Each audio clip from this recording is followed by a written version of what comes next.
ଆସନ୍ତୁ ଏହି ଭିଡିଓରେ ଆଉ ଗୋଟିଏ ନୂଆ ଶବ୍ଦକୁ ବୁଝିନେବା। ଏହି ଭିଡିଓରେ ନୂଆ ଶବ୍ଦଟି ହେଉଛି ଏକ୍ୱିଜିଟିଭ୍। ଏକ୍ୱିଜିଟିଭ୍ ଏକ୍ୱିଜିଟିଭ୍ ଅର୍ଥ ହେଉଛି ଅଧିଗ୍ରହଣ ପ୍ରବୃତ୍ତିଶୀଳ ବା ଅଧିକାର କରିବା ପାଇଁ ତତ୍ପର। ଆସନ୍ତୁ ସରଳ ଭାଷାରେ ବୁଝିନେବା। ଅଧିକ ପାଇବାର ପ୍ରବଳ ଇଚ୍ଛା ଥିବା ବା ସଂଗ୍ରହ କରିବାର ଲୋଭ ଥିବା ବ୍ୟକ୍ତିଙ୍କୁ ଏକ୍ୱିଜିଟିଭ୍ କୁହାଯାଏ।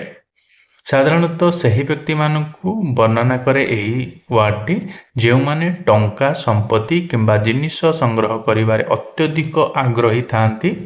ସରଳ ଭାଷାରେ କହିଲେ ଯେଉଁ ବ୍ୟକ୍ତି ସବୁବେଳେ ଅଧିକରୁ ଅଧିକ ଜିନିଷ ପାଇବାକୁ ଚାହାନ୍ତି ତାଙ୍କୁ ଏକ୍ୱିଜିଟିଭ୍ କୁହାଯାଏ। ଆସନ୍ତୁ କିଛି ଉଦାହରଣ ମାଧ୍ୟମରେ ବୁଝିବା। ହି ହ୍ୟାଜ୍ ଏନ୍ ଏକ୍ୱିଜିଟିଭ୍ ନେଚର ମାନେ ସେ ଅଧିଗ୍ରହଣ ପ୍ରବୃତ୍ତିଶୀଳ ସ୍ୱଭାବର। ଏଠାରେ ନେଚର ଶବ୍ଦର ଅର୍ଥ ହେଲା ସ୍ୱଭାବ, ଏକ୍ୱିଜିଟିଭ୍ ଶବ୍ଦର ଅର୍ଥ ହେଲା ଅଧିଗ୍ରହଣ ପ୍ରବୃତ୍ତିଶୀଳ।